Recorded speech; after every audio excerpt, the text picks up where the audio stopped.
Welcome, dear listeners, to this cozy tale of intrigue and observation. Miss Marple, Death in Sparrowfield Lane, a Miss Marple Mystery. Settle into your favorite armchair with a cup of tea as we journey back to the quaint English village of St. Mary Mead in the 1950s. Here, amidst blooming gardens and gossiping neighbors, our sharp-eyed elderly detective, Miss Jane Marple, unravels a puzzling death. Narrated in the classic style of Agatha Christie, this story promises clever twists, charming characters, and a satisfying resolution. Let the mystery begin. Chapter 1. The Garden Party Surprise. In the sleepy village of St. Mary Mead, nestled in the rolling hills of England's countryside during the early summer of 1952, life unfolded with the predictable rhythm of a well-loved hymn. The sun cast a golden glow over thatched cottages, their gardens bursting with roses and lavender, and the air carried the faint sweetness of honeysuckle mingled with the earthy promise of rain. Sparrowfield Lane, a picturesque row of homes at the edge of the village green, was the pride of St. Mary Mead, its cobblestone path winding past ivy-clad walls and windows that gleamed with the polish of pride. It was here, in the generous garden of the vicarage, that the annual summer gathering was held, a tradition as cherished as morning tea. The vicarage, a sturdy Georgian house with whitewashed walls and a steeply pitched roof, stood at the heart of Sparrowfield Lane. Its garden, meticulously tended, was a riot of color. Foxgloves swayed in the breeze, delphiniums stood tall like sentinels, and a border of marigolds glowed like tiny suns. Reverend Thomas Hargrove, a man of 50 with a kind face and a voice that could soothe even the most restless soul, presided over the event with his wife, Eliza, a woman whose gentle demeanor masked a quiet strength. The couple had organized the garden party for nearly a decade, and this year's affair promised to be as splendid as ever, with jam, while their parents exchanged gossip about the harvest fair or the new grocer in the high street. Among the villagers, a few stood out to Miss Marple's discerning eye. There was Peter Grayson, the young gardener, barely 20, with soil-stained hands and a mop of unruly brown hair. He knelt by a flower bed, pruning roses with a care that bordered on reverence, though his furrowed brow suggested some unspoken grievance. Dr. Amelia Croft, the village physician, moved through the crowd with brisk confidence, her auburn hair catching the sunlight as she chatted animatedly about her latest medical journal. Her laugh was warm, but Miss Marple noted a fleeting shadow in her eyes when she glanced toward the vicar. Mr. Reginald Thorne, the churchwarden, stood apart, his stern face framed by a neatly trimmed beard. His dark suit seemed out of place amidst the summery linens, and his disapproval of the lively chatter was palpable. He hovered near the tea table, rearranging cups with unnecessary precision, his lips pursed as though the world's sins rested on his shoulders. And then there was Lydia Beaumont, Eliza Hargrove's cousin from London, a striking woman in her 30s whose silk dress and wide-brimmed hat drew every eye. Her laughter was a touch too loud, her stories of city life a touch too grand, and Miss Marple wondered what brought such a glamorous figure to the quiet of St. Mary Mead. The afternoon wore on, the sun climbing higher, and Reverend Hargrove took his place on a small wooden platform to deliver his annual toast. He raised a teacup, his smile broad, his voice carrying over the crowd.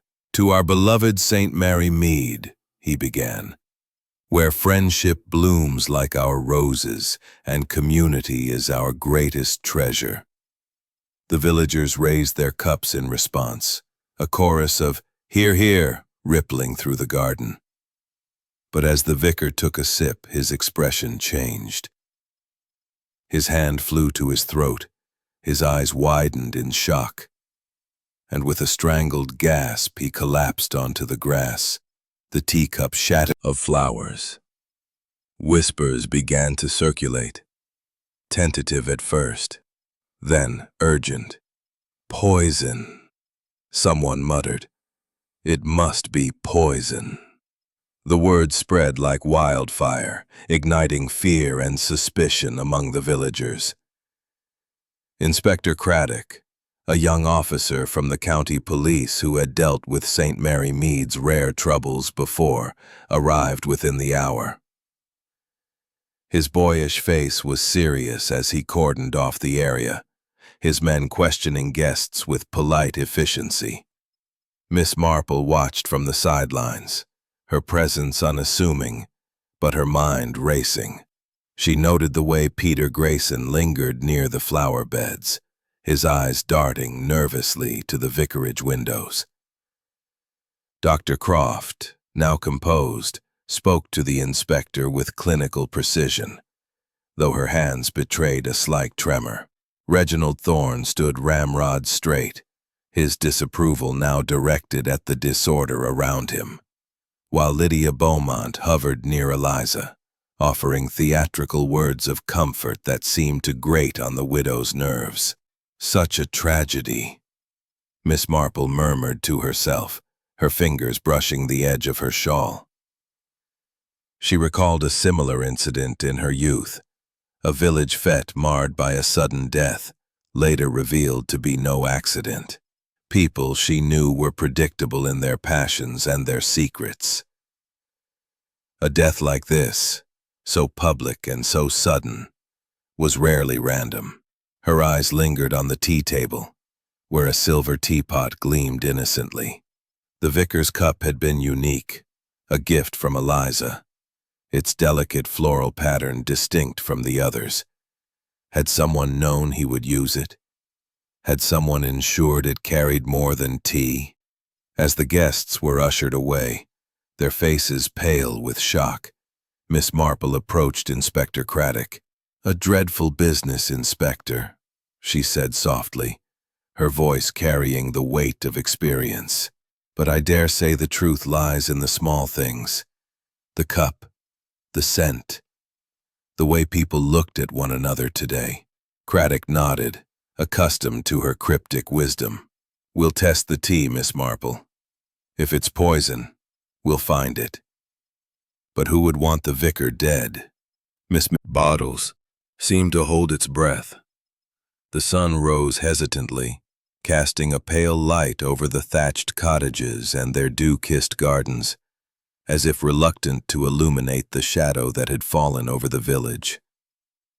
Miss Jane Marple, ever an early riser, sat at her small kitchen table, her knitting needles resting beside a steaming cup of Earl Grey. Her cottage, a modest affair at the quieter end of the lane, was filled with the comforting scents of lavender polish and freshly baked biscuits. But her thoughts were far from domestic tranquility. The events of the previous day replayed in her mind with the clarity of a well-rehearsed play. Reverend Thomas Hargrove's collapse, the shattered teacup, the faint almond-like scent that lingered in the air.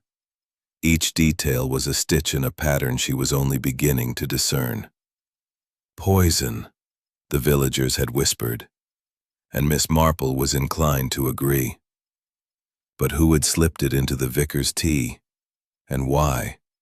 In her long experience, motives were often rooted in the ordinary.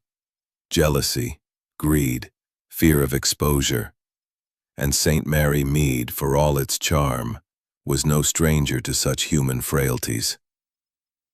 Determined to begin her quiet inquiries, Miss Marple donned her best tweed coat and a hat adorned with a single sprig of heather. She stepped out into Sparrowfield Lane, her sensible shoes tapping softly on the cobblestones.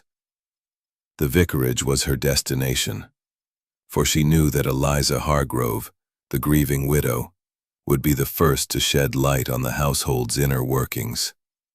As she walked, she noted the subtle signs of unease in the village. Curtains twitched behind windows, and Mrs. Price, the postmistress, paused her sweeping to exchange hushed words with a neighbor. Death, especially one so unnatural, had a way of unraveling a community's composure. The vicarage gate creaked as Miss Marple pushed it open, revealing the garden where yesterday's gaiety had turned to horror.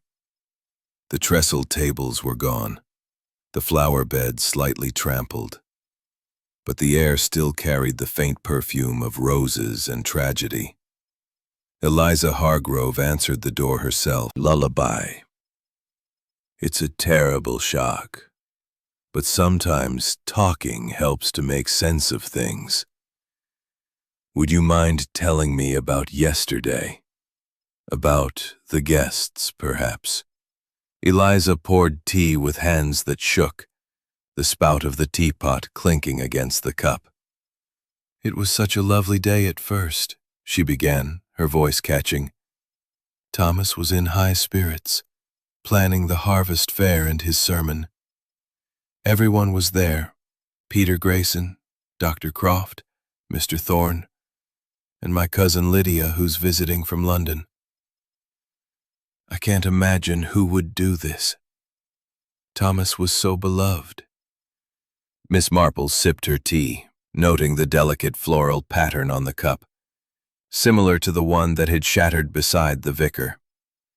People often reveal themselves in small ways, she said, her voice mild but her eyes sharp. Was there anyone who seemed out of sorts with your husband? Eliza hesitated, her fingers twisting a handkerchief. Well, Peter the gardener was cross with Thomas. He'd been promised a raise after the last fair, but Thomas said the church funds were tight. Peter was sullen all week, though he worked so hard on the roses yesterday. She paused, then added, and Mr. Thorne, Reginald. He was upset about Thomas's idea to sell a plot of church land for a community hall.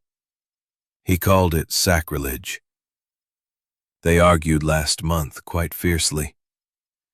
Miss Marple nodded, her mind cataloging the motives. Financial grievance for Peter, ideological conflict for Thorne. And Dr. Croft, she prompted, recalling the physician's fleeting unease at the party. Oh, Amelia, Dr. Croft. She treated Thomas for a heart flutter last year. She's always been professional, but... Eliza's voice dropped to a whisper. There were rumors, you know. Silly village gossip about her being too friendly with Thomas. I never believed it, but people talk. Before Miss Marple could probe further, the drawing-room door swung open and Lydia Beaumont swept in like a summer storm. Her silk dress, a vibrant shade of emerald, rustled as she moved, and her dark hair stayed. Her laugh was light, but Miss Marple detected a note of calculation, as if Lydia were testing the waters. The conversation turned to the garden party, and Eliza recounted the events leading to the tragedy. Thomas was fine until the toast, she said, her eyes welling up. He drank from his special cup, the one I gave him for our 10th anniversary. Then he just collapsed. Her voice broke and Lydia reached out, patting her hand with a theatrical flourish that seemed more performative than comforting. Miss Marple's attention sharpened at the mention of the cup. That lovely floral one, she asked. It was quite distinctive. Yes, Eliza said, wiping her eyes. He always used it for special occasions. I don't know how poison could have gotten into it. I prepared the tea myself. People are careless sometimes, Miss Marple said, her tone as soft as a breeze. Or perhaps not careless at all. She let the words hang, observing Eliza's sudden stillness and Lydia's quick glance toward the tea tray. The almond-like scent, fainter now but still present, seemed to cling to the room. Perhaps from the tea leaves or something more sinister. As Miss Marple rose to leave, she paused by the sideboard, her fingers brushing the edge of a sugar bowl. It was half full, its contents glistening slightly, as if recently disturbed. "You take sugar, Mrs. Hargrove?" she asked casually. Eliza shook her head. "No, and neither did Thomas. He liked his tea black. But we keep it for guests." Lydia chimed in, her voice bright. "I'm guilty of sweetening mine. City habits, I'm afraid." Her smile was dazzling, but Miss Marple noted the way her fingers tightened around her ring, as if guarding a secret. Stepping back into Sparrowfield Lane, Miss Marple felt the weight of her observations settle into place. The almond scent, the floral cup, the sugar bowl. Each was a thread in a tapestry not yet fully woven.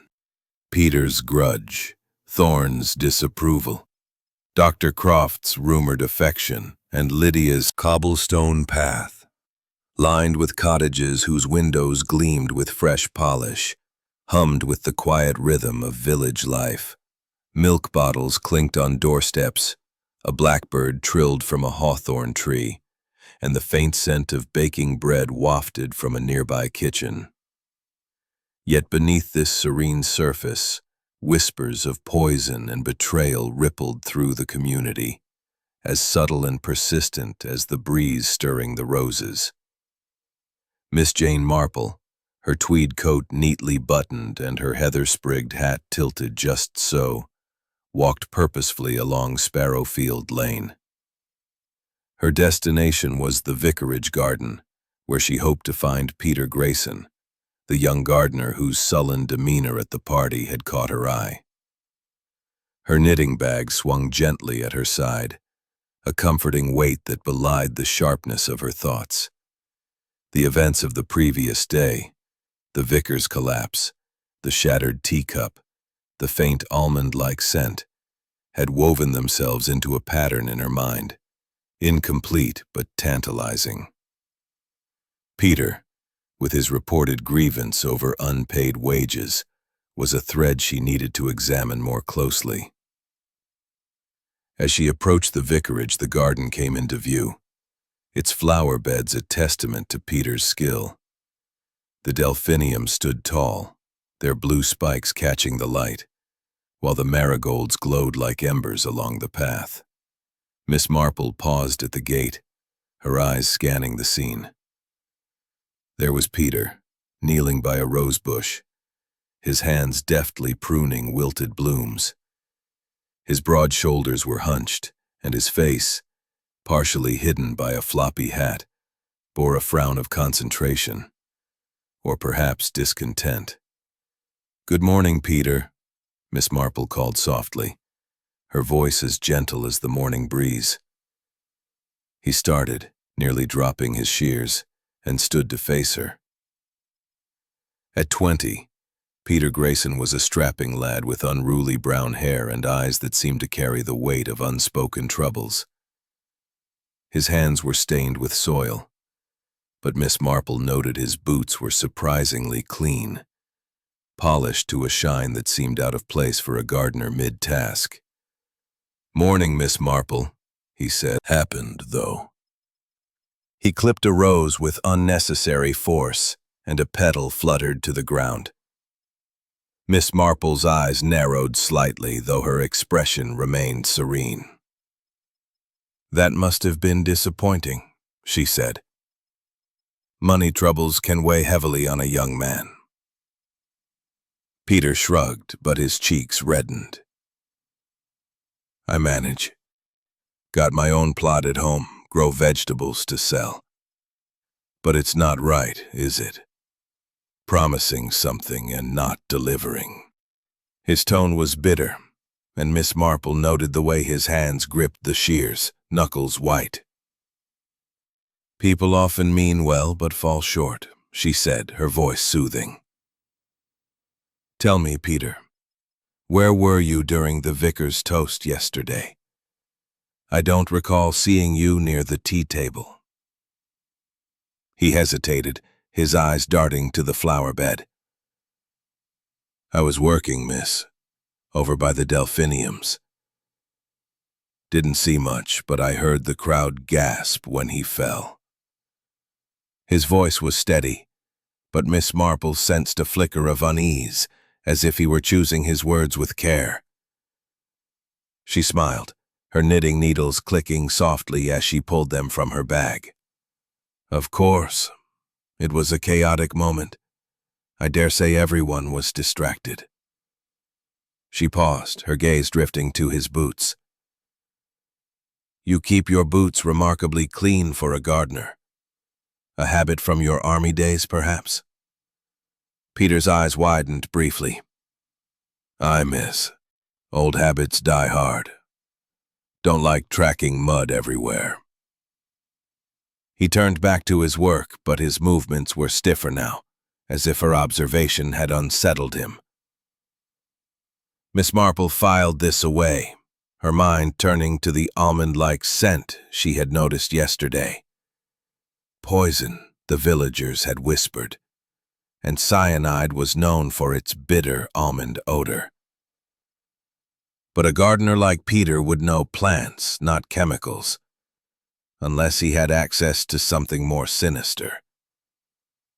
She decided to press gently. "The vicarage garden is so well kept," she said. "Do you ever use special tonics for the roses? Something strong, perhaps, to keep the pests at bay?" Enough. Her next stop was the village shop, a cozy establishment on the corner of Sparrowfield Lane, where gossip flowed as freely as the tea at the vicarage. Mrs. Baxter, the shopkeeper, was a stout woman with a sharp tongue and an encyclopedic knowledge of village affairs. As Miss Marple entered, the bell above the door jingled, and Mrs. Baxter looked up from her ledger with a knowing smile. "Miss Marple, what a morning," she said, wiping her hands on her apron. "The whole village is in a tizzy about poor Reverend Hargrove. Poison, they're saying. Can you believe it?" "It's a shocking affair," Miss Marple agreed, browsing a shelf of tinned biscuits. "I was just speaking with Peter Grayson. He seems quite shaken." Mrs. Baxter leaned forward, her voice dropping to a conspiratorial whisper. "Well, he would be, wouldn't he? I heard he was furious with the vicar over money. And then there's Mr. Thorne, Reginald, the church warden. He was dead set against the vicar's plan to sell church land for that community hall. Called it a betrayal of tradition right here in the shop last week." Miss Marple's eyes twinkled behind her spectacles. "Mr. Thorne does seem rather particular about tradition," she said. "Was he at the party yesterday?" "Oh, aye," Mrs. Baxter said, nodding vigorously. "Hovering by the tea table, rearranging cups like he owned the place. Never seen a man so sour at a party." She paused, then added, "And that London cousin of Mrs. Hargrove's, Lydia Beaumont, she's a piece of work. Flouncing about, telling wild stories. I heard she was cut from the vicar's will recently. Money trouble, mark my words." Miss Marple's knitting needles paused, her mind racing. Inheritance, financial disputes, ideological conflicts. The motives were piling up like autumn leaves. "How interesting," she said mildly. "And Dr. Croft? She was quick to act when the vicar collapsed. Mrs. Baxter's eyes narrowed. Dr. Croft's a good doctor, unraveled a murder. People are careless, she murmured, her eyes scanning the lane's quiet beauty. But they always leave a trace. The village clock chimed 11, its notes echoing over the rooftops. Miss Marple adjusted her hat, her mind buzzing with possibilities. She would visit Dr. Croft next, to test the waters and see what secrets the physician's steady hands might conceal. The mystery of Sparrowfield Lane was deepening, and Miss Marple was determined to unravel it, one stitch at a time. Chapter 4. A Doctor's Dilemma. The midday sun hung over St. Mary Mead, casting soft shadows along Sparrowfield Lane, where the cobblestones glistened with the remnants of a morning dew. The village, though outwardly serene with its blooming gardens and chiming church bell, thrummed with an undercurrent of unease. The shocking death of Reverend Thomas Hargrove at the vicarage garden party had set tongues wagging, and the word poison lingered in the air like the faint almond scent Miss Jane Marple had detected at the scene. As she walked toward Dr. Amelia Croft's surgery, her sensible shoes tapping rhythmically, her mind was a whirl of observations. Peter Grayson's clean boots, the vial in the hedgerow labeled with Dr. Croft's name, the disturbed sugar bowl at the vicarage. Each was a thread in a tapestry of suspicion, and Miss Marple was determined to trace their weave. Dr. Croft's surgery was a modest red brick building at the far end of Sparrowfield Lane, its sign polished to a shine, and its front garden bursting with lavender and rosemary. Miss Marple paused at the gate, noting the neatness of the flower beds, maintained, she suspected, by Peter Grayson himself. Her knitting bag swung gently at her side, a comforting companion as she prepared to probe the village physician's role in the unfolding mystery. She had known doctors before, in St. Mary Mead and beyond, whose calm exteriors hid secrets as deep as any villagers, and Dr. Croft's fleeting unease at the garden party had not escaped her notice. Inside, the surgery was cool and orderly, with shelves of medical journals and a faint scent of antiseptic. Dr. Croft greeted Miss Marple. Symptoms, clutching his throat, the sudden collapse, suggested something acute. Poison, the inspector thinks. And I'm inclined to agree. She folded her hands, her fingers steady but her eyes avoiding Miss Marple's. Miss Marple's knitting needles clicked softly as she drew them from her bag, her movements deliberate. Poison in the tea? Quite extraordinary, she said, her voice mild. You treated the vicar for a heart condition, I believe? Digitalis, perhaps? Yes, Dr. Croft said, her tone professional. A mild dose for a heart flutter, nothing more. Certainly not lethal. I've already told Inspector Craddock as much. Her voice was firm, but Miss Marple noted a faint flush creeping up her neck. Of course, Miss Marple said, her eyes twinkling behind her spectacles. But villages do love their gossip. There's talk of you and the vicar being close. Silly rumors, no doubt, but they do circulate. Dr. Croft's flush deepened, and she leaned back, her hands tightening on the desk. Preposterous, she said sharply. Thomas was a patient and a friend, nothing more.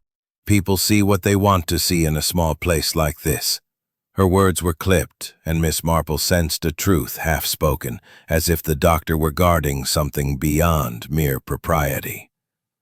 As they spoke, Miss Marple's gaze wandered to a cabinet behind the desk, where a set of teacups sat neatly arranged, fine bone china, much like those at the vicarage. But one stood out, its floral pattern slightly mismatched, with a chip on its rim.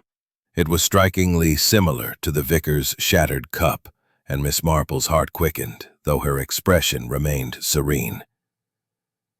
What a charming teacup, she said casually. Do you often entertain here? Dr. Croft followed her gaze, her eyes narrowing briefly. Oh, those? Just for the occasional visitor. I don't use them much. She stood abruptly, as if to redirect the conversation. Miss Marple, I'm sure you mean well, but I have patience to see. If there's nothing else. Of course, my dear, Miss Marple said, rising with a smile. I won't keep you. But one last thing. Do you ever prescribe anything stronger than digitalit? Repeating itself. Her thoughts were interrupted by the arrival of Inspector Craddock, his young face serious as he strode toward her. Miss Marple, he said, tipping his hat. I was just coming to find you. We've had a development. A villager claims they saw Peter Grayson sneaking into the vicarage kitchen before the party. Could he have tampered with the tea? Miss Marple's lips pursed slightly. It's possible, Inspector, but rather convenient, don't you think? A gardener would need knowledge of poisons, and Peter seems more versed in roses than remedies. She paused, her eyes drifting to the hedgerow where she'd seen the vial. Have your men found anything unusual in the garden? Craddock nodded. As a matter of fact, they did. A vial, labeled from Dr. Croft's surgery, tucked in the hedgerow. We're testing it for cyanide, but it's suspicious to say the least. Indeed, Miss Marple said, her voice soft but her mind racing. But a vial in plain sight is like a clue in a penny dreadful, too obvious to trust. Someone may want us to look at Dr. Croft or Peter, when the truth lies elsewhere. Craddock raised an eyebrow, accustomed to her cryptic insights. You think it's a red herring? I think, Miss Marple said, adjusting her hat, that people are careless with their secrets, but clever with their distractions. We must look at what's not said, Inspector. As Craddock headed toward the vicarage, Miss Marple turned her steps toward the village green, where the daily rhythm of St. Mary Mead continued, despite the tragedy.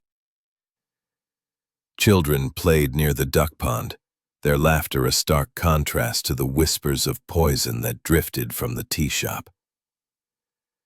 She paused by the post office, where Mrs. Price, the postmistress, was sorting letters with her usual efficiency. Good day, Mrs. Price, Miss Marple said, her smile warm. The village seems restless today. Mrs. Price looked up, her eyes gleaming with gossip. And no wonder, Miss Marple. Poison at the vicarage. Imagine. Beaumont's theatrical presence all swirled in her mind, each a potential clue or a clever misdirection. As she walked back toward her cottage, the village clock chimed noon, its notes echoing over Sparrowfield Lane. The almond scent, the vial, the teacup, each was a thread in a pattern not yet fully formed. Miss Marple recalled a similar case from her youth where a doctor's negligence had been a cover for something far darker. People are predictable, she murmured, her eyes scanning the lane's quiet beauty. But they always leave a trace. Her next stop would be Reginald Thorne, the churchwarden, whose stern demeanor and ideological clash with the vicar made him a figure worth examining. The mystery of Sparrowfield Lane was deepening, and Miss Marple was determined to unravel it, one careful stitch at a time. Chapter 5. The Warden's Wrath. The afternoon sun dipped low over St. Mary Mead, casting long shadows across Sparrowfield Lane, where the cobblestone path seemed to shimmer with the weight of secrets. The village, though outwardly tranquil with its blooming gardens and the distant chime of the church bell, was alive with whispers of poison and betrayal following Reverend Thomas Hargrove's shocking death at the vicarage garden party. Miss Jane Marple, her tweed coat buttoned against the cooling breeze and her heather-sprigged hat tilted just so, walked with purposeful steps toward the home of Reginald Thorne, the church warden. Her knitting bag swung gently at her side, a quiet companion to her racing thoughts. The clues she had gathered, the almond-like scent, the vial in the hedgerow, the mismatched teacup in Dr. Croft's surgery, and Peter Grayson's curiously clean boots, were threads in a tapestry of suspicion, and Thorne's stern disapproval of the vicar's plans made him a figure worth examining. Thorne's cottage stood at the far end of Sparrowfield Lane, its austere facade a stark contrast to the colorful cottages around it.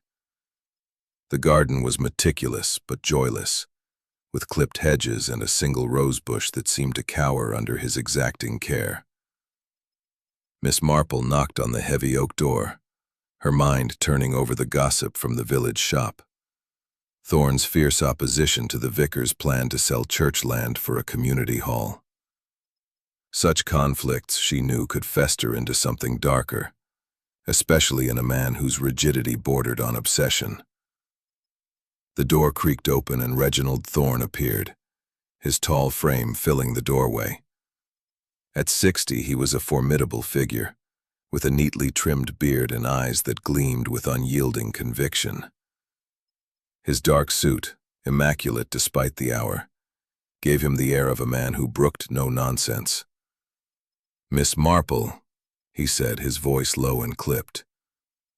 "To what do I owe this visit?" "Good afternoon, Mr. Thorne," she said, her smile as soft as the afternoon light. "I was passing by and thought to offer my condolences. Reverend Hargrove's death has shaken us all." "Faintly stained, as if recently used."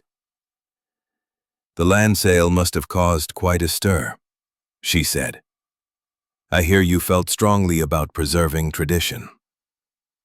Thorne's eyes narrowed. "The church is sacred, Miss Marple. Selling its land for a frivolous haul was a betrayal of our heritage. I told Thomas as much, but he was stubborn. Progressive nonsense. He called it progress." His voice carried a bitter edge, and Miss Marple sensed a motive rooted in more than principle, perhaps pride or control. "Such disagreements can weigh heavily," she said, her tone mild. "Where were you during the garden party, Mr. Thorne? I recall seeing you near the tea table." He stiffened, his hands clenching briefly. "I was in the vestry, preparing for Sunday's service. I stepped out briefly for the toast, but I returned before the incident." His alibi was precise, but Miss Marple noted a faint hesitation, as if he were reciting a rehearsed line. "Of course," she said, her needles pausing. "It was a chaotic moment. I couldn't help but notice the tea table, though. The vicar's cup was so distinctive. Did you happen to see who served him?" Thorne's brow furrowed, and he leaned forward. "I wasn't watching the tea, Miss Marple. I was ensuring the cups were orderly. People are careless, leaving things in disarray." His voice was sharp, but Miss Marple caught a whiff of something familiar on his cuff, a faint, almond-like scent, reminiscent of the vicarage. Her heart quickened, though her expression remained serene. "Order is so important," she said, her eyes twinkling. "Do you take sugar in your tea, Mr. Thorne?" He blinked, caught off guard. "Sugar? No, I take it black. Why do you ask?" "Oh, just an old lady's curiosity," she said, her smile disarming. The vicar took his tea black too, yet the sugar bowl at the vicarage was disturbed. Odd, don't you think? Thorne's face remained impassive, but his fingers twitched, as if resisting the urge to fidget. "Slightly." "A decoy indeed," she said. "It's rather like a poorly written mystery novel, Inspector. Too obvious to be true." "Have you spoken to Mr. Thorne?" "Not yet," Craddock said, glancing at the cottage. "But I hear he and the vicar were at odds over the land sale. And Peter Grayson's still a suspect. Someone saw him near the kitchen." "People see what they expect to see," Miss Marple said, her voice soft but firm. "Peter's boots were clean, Inspector, and gardeners rarely know cyanide. Mr. Thorne, on the other hand, is a man of precision. Precision can mask many things." Craddock raised an eyebrow, accustomed to her cryptic wisdom. "You think Thorne's involved?" "I think," she said, adjusting her hat, "that motives are like weeds. They grow in unexpected places. We must look at what's hidden, not just what's shown." As Craddock headed toward Thorne's cottage, Miss Marple turned toward the village green, where the daily life of St. Mary Mead continued despite the tragedy. The tea shop was bustling, and she slipped inside, hoping to glean more from the village's gossip mill. Mrs. Baxter, the shopkeeper, was behind the counter, her eyes gleaming with the latest news. "Miss Marple, you're everywhere today," Mrs. Baxter said, pouring tea. "They're saying it's cyanide, and that vial was Dr. Croft's. But I heard something else. Lydia Beaumont was seen arguing with the vicar last week, something about money she owed him." Miss Marple sipped her tea, her mind racing. "How interesting," she said. "And Mr. Thorne? He seems quite particular about the church." "Oh, aye," Mrs. Baxter said, leaning forward. "He's been muttering about the land sale for weeks, said it was a sin to sell sacred ground. And I saw him at the party, fussing over the tea table like it was his own altar." Miss Marple's needles clicked softly, her thoughts turning to the almond scent on Thorne's cuff. Was it from the poison, or something more innocent, like almond biscuits served at the party? The sugar bowl, the vial, the teacup. All were clues. A gauzy veil that blurred the edges of the thatched cottages and their glowing windows. The air was cool and damp, carrying the faint scent of wood smoke and wet earth. But to Miss Jane Marple, walking slowly along the cobblestone path, it felt as though the village itself was holding its breath. The mystery of Reverend Thomas Hargrove's death at the vicarage garden party had thickened like the fog, with clues and suspicions piling up like leaves in autumn. The almond-like scent, the vial in the hedgerow, the mismatched teacup in Dr. Croft's surgery, Peter Grayson's clean boots and Reginald Thorne's stern disapproval. All were threads in a tapestry of deceit. But the pattern remained elusive. Miss Marple, her tweed coat buttoned against the chill, and her heather-sprigged hat tilted just so, clutched her knitting bag as she made her way toward the village hall. A community meeting had been called to discuss the vicar's passing, and she knew it would be a fertile ground for gossip and, perhaps, a stray clue.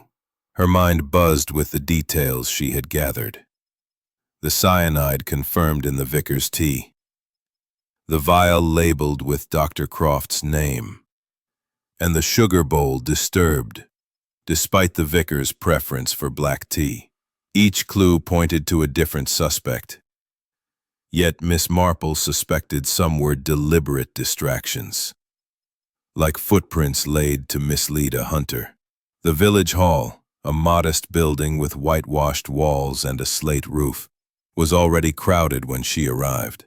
Villagers filled the wooden benches, their faces a mix of grief and curiosity.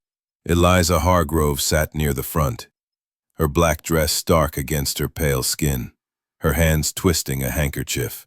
Lydia Beaumont, her glamorous cousin, sat beside her, her silk scarf catching the light as she whispered something that made Eliza flinch. Dr. Amelia Croft stood near the back, her arms crossed, her expression guarded. Peter Grayson was absent, but Reginald Thorne stood at the podium, his stern face commanding attention as he called the meeting to order. "Ladies and gentlemen," Thorne began, his voice were questioning all who were near the tea table, including Peter Grayson, who was seen in the vicarage kitchen. A murmur rippled through the room, and Miss Marple's lips pursed slightly. The vial, labeled with Dr. Croft's name, was too convenient, and Peter's alleged presence in the kitchen felt like a planted rumor. She recalled the clean boots he wore, an oddity for a gardener, and wondered if someone was steering suspicion toward him. Her eyes drifted to Eliza, whose hands trembled as she clutched her handkerchief, and to Lydia, whose dramatic sigh drew attention from nearby villagers. As the meeting continued, Dr. Croft spoke up, her voice calm but firm. "I've told the inspector everything I know," she said. "I treated Reverend Hargrove for a heart condition, but my prescriptions were harmless. The vial in the garden is from my surgery, but I don't know how it got there." Her words were measured, but Miss Marple noted a flicker of unease in her eyes, as if she feared being cornered. Thorne cleared his throat, his expression stern. "We must not leap to conclusions," he said.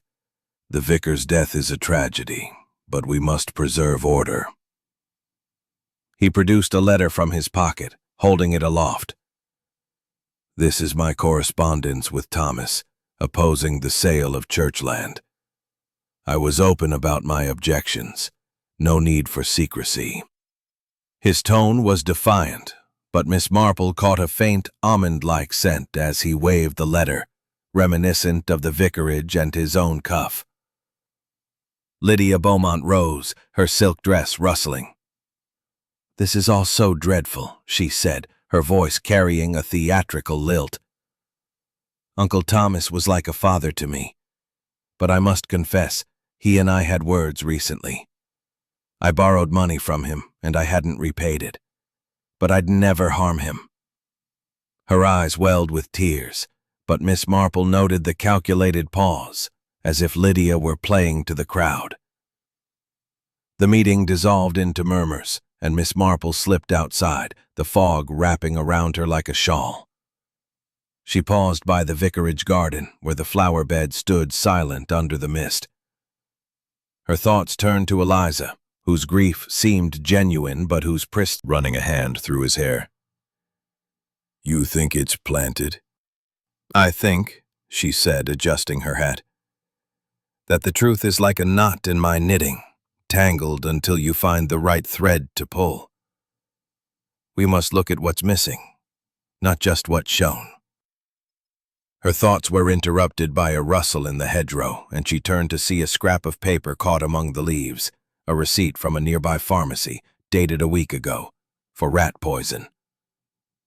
The name on it was smudged, but the word cyanide was clear. Miss Marple left it for Craddock's men, her mind racing. Rat poison was a plausible cover, but who had access to it? Dr. Croft, with her medical knowledge? Thorne, with his calloused hands and fastidious nature? Or someone closer, like Eliza or Lydia? As she walked back toward Sparrowfield Lane, the fog thickened, muffling the sounds of the village. She passed the tea shop where a group of villagers lingered, their voices low. "I heard Dr. Croft argued with the vicar over medical bills," one said. "And Lydia Beaumont, she's in debt up to her ears," another added. Miss Marple filed these away, her mind turning to the sugar bowl at the vicarage. The vicar took his tea black, yet the bowl had been disturbed. Had someone used it to mask the poison? And who had access to the vicar's special cup?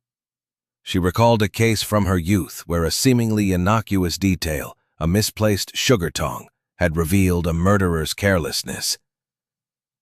"People are predictable," she murmured, her eyes scanning the misty lane. "But they always leave a trace." At her cottage, Miss Marple sat by the fire, her knitting needles clicking as she reviewed the clues. The vial, the bottle, the receipt all pointed to different suspects, yet their obviousness suggested misdirection. Peter's clean boots ruled him out as the gardener in the kitchen, and Thorne's almond-scented cuff could be from biscuits, not poison. Dr. Croft's mismatched teacup was troubling, but her steady hands suggested control, not guilt. Lydia's theatrics and Eliza's pristine gloves, however, hinted at deeper secrets. The villain and her heather-sprigged hat tilted just so, walked with a determined step toward the vicarage, her knitting bag swinging gently at her side. The clues she had gathered, the almond-like scent, the vial in the hedgerow, the mismatched teacup in Dr. Croft's surgery, Peter Grayson's clean boots, Reginald Thorne's calloused hands, and the disturbed sugar bowl, were threads in a tapestry of deceit, and she sensed a breakthrough was near. The vicarage garden was quiet, its flower beds still bearing the faint scars of the chaotic party. The delphiniums stood tall, their blue spikes catching the sunlight, while the marigolds glowed like embers along the path. Miss Marple paused at the gate, her eyes scanning the scene for anything overlooked. Her visit to the vicarage was twofold: to offer condolences to Eliza Hargrove, and to examine the tea caddy, which she suspected held a clue to the poison's delivery. Her mind buzzed with the details from the village hall meeting. Peter's alleged presence in the kitchen, the cyanide bottle in his shed, Dr. Croft's vial, Thorne's letter, and Lydia Beaumont's theatrical confession of debt. Each pointed to a suspect, yet their obviousness suggested a clever hand at work, steering suspicion like a shepherd herding sheep. Eliza Hargrove answered the door, her black dress accentuating her pallor. Her auburn hair was pinned more neatly today, but her eyes were heavy with grief. Or perhaps something else. "Miss Marple, how kind of you to come again," she said, her voice trembling slightly. "Please, come in." The drawing room was as Miss Marple remembered. Chintz curtains, a polished oak sideboard, and the tea tray with its fine bone china. The faint almond-like scent lingered, fainter now but unmistakable. Eliza gestured to an armchair, and Miss Marple settled in, her knitting needles clicking softly as she drew them from her bag. "I thought you might need a bit of company," she said gently. "Grief can be so isolating." Eliza nodded, her hands twisting a handkerchief. Serene. "Oh my," she said as if surprised. "What's this? A secret drawer?" Eliza's face paled, and she reached for the caddy, her hands trembling. "It's just an old thing," she said quickly. "Thomas kept spare keys there sometimes." Her voice was unsteady, and Miss Marple noted the lie in her eyes. "Of course," Miss Marple said, her smile disarming. "But this powder, could it be sugar? Or something else?" She let the question hang, watching Eliza's reaction. Eliza's hands froze, and she forced a laugh. "Sugar, I suppose. I don't know. I rarely use the caddy." But her eyes betrayed her, flickering with panic. Miss Marple nodded, filing away the discovery. The powder could be cyanide, or a decoy meant to mislead. She recalled a case from years ago where a hidden compartment in a desk had concealed a murderer's tool. "People are so inventive," she said mildly. "Like that old family ring you mentioned, the one with the secret compartment. Do you still have it?" Eliza's eyes widened, and she touched her bare finger reflexively. The poison ring? It's somewhere. A family heirloom, nothing more. Her voice was tight, and Miss Marple sensed a thread pulling loose. As she rose to leave, her gaze lingered on the sugar bowl, still disturbed despite the vicar's preference for black tea. "You must miss your gardening," she said casually. "Your gloves were so pristine last time, quite unlike a gardener's." Eliza flushed. "I've not had time for roses lately," she said, her voice barely above a whisper. The garden was Thomas's joy. Outside, Sparrowfield Lane was alive with the soft hum of village life. Children laughing, a bicycle bell ringing in the distance. Miss Marple's thoughts were interrupted by Inspector Craddock, who approached with a grim expression. "Miss Marple, we've had a breakthrough," he said. A neighbor confirmed Peter Grayson was at the market during the party, not in the vicarage kitchen. His alibi holds. Miss Marple sipped her tea, her mind racing. "How interesting," she said. "And Dr. Croft? Any new whispers?" Mrs. Baxter leaned forward. "Some say she was seen leaving the vicarage late one night last month. A patient visit, she claimed. But tongues wag." Miss Marple's needles clicked softly, her thoughts turning to the poison ring. Lydia wore a similar ring, she recalled, its rose design catching the light at the vicarage. Could it hold cyanide, like the heirloom Eliza described? And the powder in the caddy? Was it a plant or a mistake? The almond scent on Thorne's cuff, now explained by almond biscuits at the party, was a red herring. But the sugar bowl and the ring were not. As she left the tea shop, the village clock chimed 1, its notes echoing over Sparrowfield Lane. Miss Marple paused by the church where a group of villagers were laying flowers for the vicar. Among them was Lydia, her silk scarf fluttering as she placed a rose on the pile. Her eyes met Miss Marple's, and she smiled. A touch too brightly, Miss Marple thought.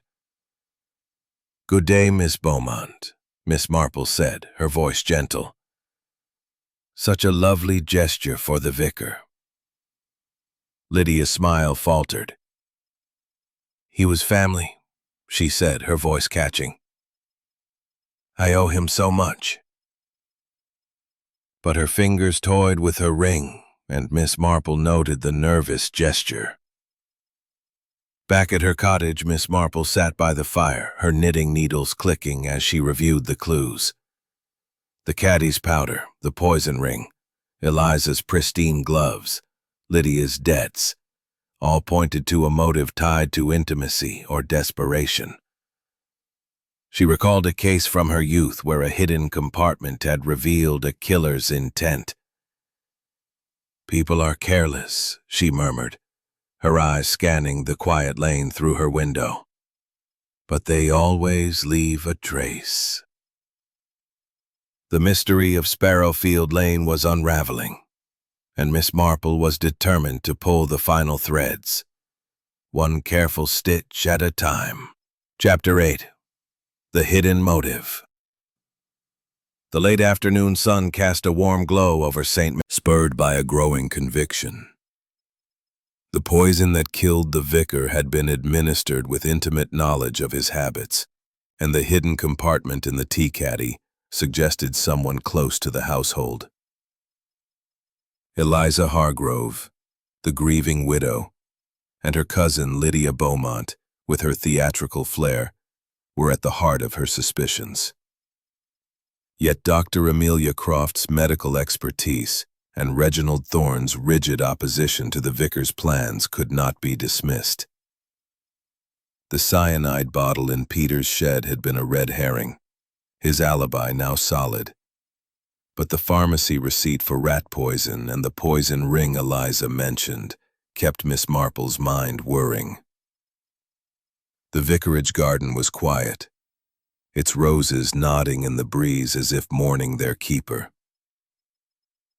Eliza answered the door, her black dress accentuating her pallor, her auburn hair pinned neatly, but her eyes shadowed with exhaustion. "Miss Marple, you're so kind to keep visiting," she said, her voice soft but strained. "Please, come in." The drawing room was unchanged. Chintz curtains, a polished oak sideboard, and the tea tray with its fine bone china. The faint almond-like scent lingered, though Miss Marple now suspected it came from the tea caddy's hidden compartment, where she had found the mysterious powder. She settled into an armchair, her knitting needles clicking softly as she drew them from her bag. "I thought you might need a moment's company," she said gently. "The village is restless with talk." Eliza nodded, pouring tea with hands that trembled slightly. "It's unbearable," she said. "The police, the whispers. Everyone thinks someone close to Thomas did this. I can't believe it." Her voice broke, but Miss Marple noted the way her eyes flickered to the tea caddy, as if drawn by an unseen magnet. "I'm sure it's a comfort to have your cousin Lydia here," Miss Marple said, her tone mild. "She's such a lively presence." Eliza's lips tightened. "Lydia means well, but she's dramatic. Always talking about her London life, her debts. Was used that day. Odd, don't you think? For a man who took his tea black." Eliza's face paled, and she set the teapot down with a clink. I suppose a guest used it," she said, her voice faltering. "Lydia takes sugar, you know." Before Miss Marple could press further, the door swung open, and Lydia Beaumont swept in, her silk dress a vibrant splash of sapphire. "Aunt Eliza, you mustn't tire yourself with all this talk," she said, her voice carrying the polished cadence of a stage actress. She turned to Miss Marple, her smile bright but strained. "Miss Marple, always poking about, aren't you? This village is positively Gothic with its secrets." Miss Marple returned the smile, her gaze lingering on Lydia's silver ring, its rose design gleaming in the light. "Villages do have their dramas," she said. "That ring of yours is quite striking. A family piece, perhaps, like the one Eliza mentioned." Lydia's hand froze, her fingers curling slightly. "This? Oh, just a trinket from London," she said, her laugh a touch too loud. "Nothing special." But Miss Marple noted the way her eyes darted to Eliza, as if seeking reassurance. As Miss Marple rose to leave, her thoughts were interrupted by Inspector Craddock's arrival. His young face was grim as he entered the drawing room, a piece of paper in his hand. "Miss Marple, Mrs. Hargrove," he said, nodding. "We found something. A pharmacy receipt for cyanide, labeled as rat poison, in Dr. Croft's name. She claims it was for her surgery's garden, but it's suspicious." Miss Marple's lips pursed slightly. "Rat poison, indeed," she said. "But the vial in the hedgerow was empty. And now this receipt. It's all rather convenient, Inspector. Like a trail of breadcrumbs leading us astray." Craddock frowned, running a hand through his hair. "You think it's another decoy?" "I think," Miss Marple said, adjusting her hat, "that the truth is in the small things. The sugar, the ring, the habits we take for granted. Dr. Croft's hands are," her voice gentle. "You were so particular about the tea table at the party, Mr. Thorne. Did you notice anything unusual?" Thorne's eyes narrowed. "Nothing but chaos," he said. "People are careless with sacred things, like tea.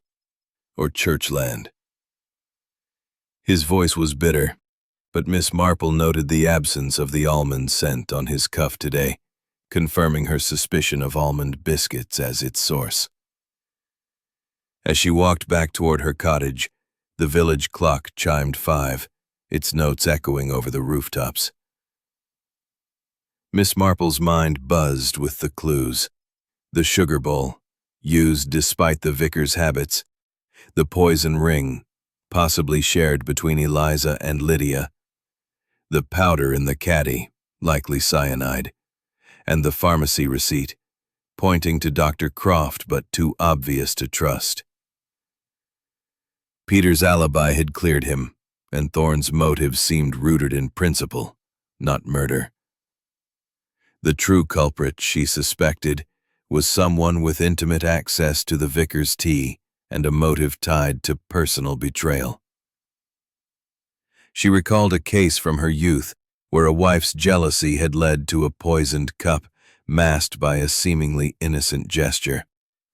"People are predictable," she murmured, her eyes scanning the quiet lane. "But they always leave a trace."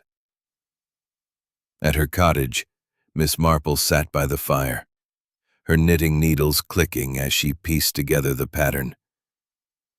Eliza's trembling hands, Lydia's debts, the poison ring, and the sugar bowl all pointed to a motive closer to home than she had first thought. The mystery of Sparrowfield Lane was unraveling, and Miss Marple was determined to pull the final threads, one careful stitch at a time. Chapter 9. The Confrontation.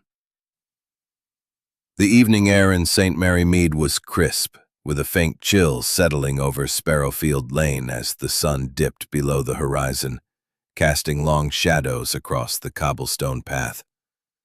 The village, though outwardly serene with its glowing cottage windows and blooming roses, thrummed with the tension of an unresolved mystery.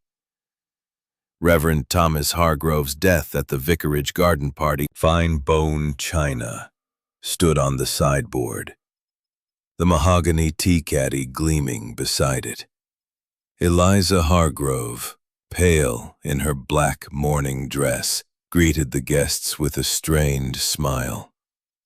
Lydia Beaumont, her silk scarf a vibrant splash of crimson, hovered nearby, her eyes darting nervously. Dr. Amelia Croft arrived, her white coat replaced by a simple dress, her expression guarded. Reginald Thorne, stern as ever, stood by the window, his hands clasped behind his back. Inspector Craddock, invited at Miss Marple's insistence, leaned against the doorframe, his young face alert but puzzled. "Thank you all for coming," Miss Marple began, settling into an armchair, her knitting needles clicking softly as she drew them from her bag. "This has been a trying time for St. Mary Mead, and I believe we owe it to Reverend Hargrove to uncover the truth of his death." Her voice was gentle, but her eyes were sharp behind her spectacles, scanning each face for a telltale flicker. Eliza's hands trembled as she poured tea, the clink of the teapot betraying her nerves. "It's so kind of you to care, Miss Marple," she said, her voice barely above a whisper. "But surely the police are handling this." "Indeed they are," Miss Marple said, nodding to Craddock. "But sometimes the small things, the ones we overlook, reveal the most." She paused, letting the words settle. The vicar was poisoned with cyanide, hidden in his tea. The question is, who had the means, the opportunity, and the motive to do such a thing? Lydia Beaumont laughed, a brittle sound that cut through the room. "Really, Miss Marple, this is like something out of a novel. Are we all suspects now?" Her fingers toyed with her rose-shaped ring, and Miss Marple noted the gesture, recalling the poison ring Eliza had mentioned. Dr. Croft crossed her arms, her green eyes narrowing. "I've told the inspector everything," she said. "The vial in the hedgerow came from my surgery, but only someone close would know he'd use it at the party. The sugar bowl was disturbed, yet he took his tea black, and the tea caddy's hidden compartment held a powder. Cyanide, I suspect. These point to someone with intimate knowledge of this house." Lydia's laugh was sharp. "You can't think Aunt Eliza did this. She loved Uncle Thomas. If anyone, it's Thorne. He was furious about the land sale." Her finger pointed accusingly, but Miss Marple noted the tremor in her hand. Thorne bristled. "Nonsense. I wrote letters, not poison recipes. What about Peter Grayson? He was seen in the kitchen." His voice was indignant, but Miss Marple shook her head. "Peter's alibi holds," she said. "His boots were clean, and the cyanide bottle in his shed was planted. The vial in the hedgerow, labeled with Dr. Croft's name, was another distraction, too obvious, like a poorly written mystery." Dr. Croft's eyes widened. "Then who?" she demanded. "I've been questioned enough. My prescriptions were harmless." Miss Marple's gaze settled on Eliza, whose hands were now clasped so tightly her knuckles were white. "Eliza, my dear," she said gently, "you mentioned a family poison ring, a Victorian heirloom. Lydia wears a similar ring, but it's yours I'm interested in. Where is it?" Eliza's face crumpled, and she touched her bare finger reflexively. "It's lost," she said, her voice breaking. "I don't know where it is." Miss Marple's eyes twinkled faintly. "I think you do," she said. "And I think you used it to hide the cyanide, slipping it into the tea under the guise of sugar. The motive? Not money, like Lydia's debts, or principle, like Thorne's objections, or even Dr. Croft's rumored affection. It was jealousy, wasn't it? The vicar's closeness with Dr. Croft, confirmed by the mismatched teacup you hid in her surgery to cast suspicion." The room fell silent, the crackle of the fire the only sound. Eliza's eyes filled away. Lydia's eyes were wide, her hand clutching her ring. "I had no idea," she whispered. But Miss Marple noted the relief in her posture, as if a weight had lifted. Dr. Croft exhaled, her arms uncrossing. "I never meant for this," she said quietly. "Thomas was a friend, nothing more." Thorne shook his head, his stern face softened by sorrow. "A tragedy for us all," he murmured. As the room emptied, Miss Marple remained, her knitting needles clicking softly.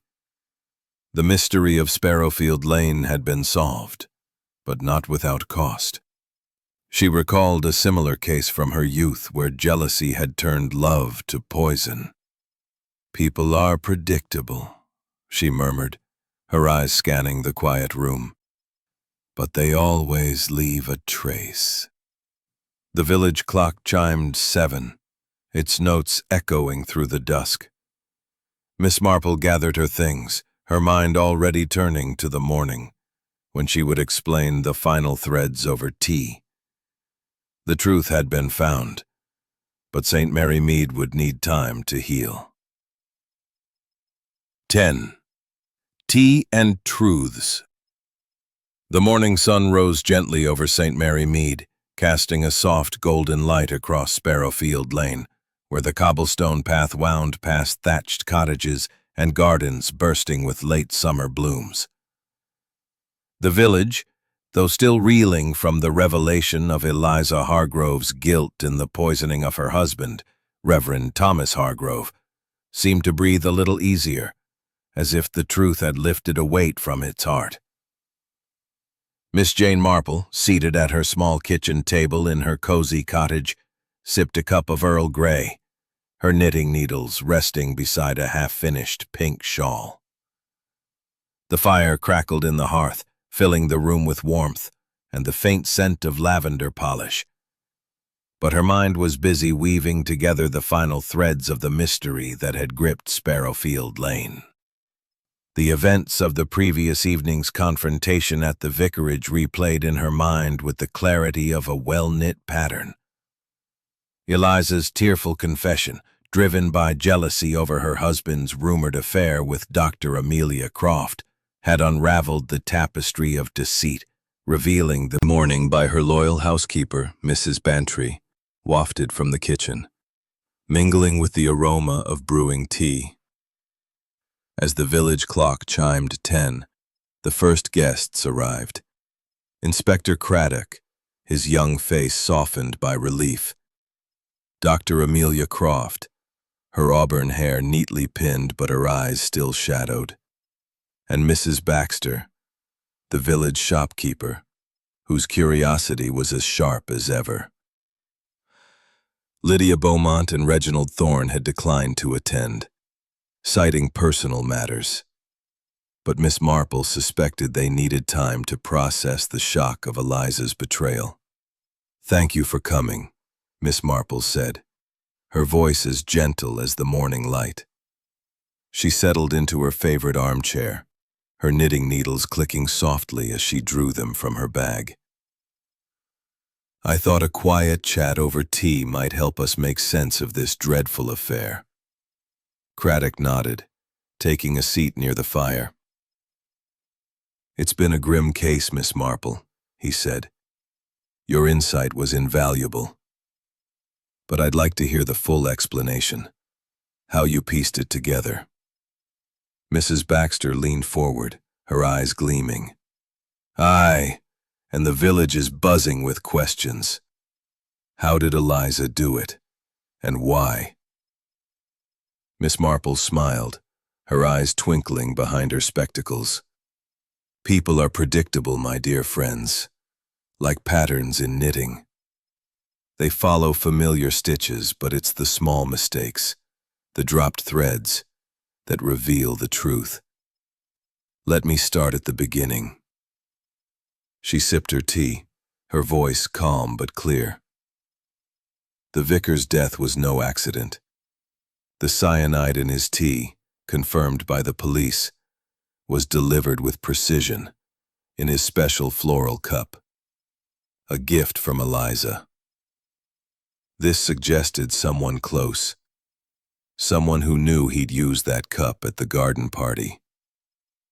The almond-like scent in the vicarage drawing room was my first clue, though I later learned it could come from cyanide or even almond biscuits, as we found on Mr. Thorne's cuff. Dr. Croft shifted uncomfortably, her hands clasped tightly. "The vial in the hedgerow," she said. Miss Marple said, her voice firm. "The sugar bowl was used, despite Thomas's preference for black tea. Someone added sugar to his cup, likely to mask the cyanide's taste. Only someone who prepared his tea regularly would know his habits, but make such a mistake. Eliza was that person." Dr. Croft's eyes widened. "Eliza? But she seems so devoted to him." Miss Marple's gaze softened. "Love can twist, my dear, when trust is broken. Eliza found letters suggesting Thomas was too close to you, Dr. Croft. They were likely innocent, perhaps patient confidences, but to a jealous heart, they were betrayal. The mismatched teacup in your surgery, identical to the vicarage set, was planted by Eliza to cast suspicion on you." Mrs. Baxter shook her head, her voice hushed. "And the poison? How did you get it?" "The tea caddy," Miss Marple said. "I found a hidden compartment, dusted with powder. likely cyanide. Eliza had access, and her family's poison ring, a Victorian heirloom, was the perfect vessel. She slipped the cyanide into the tea under the guise of sugar, knowing Thomas would drink from his special cup during the toast.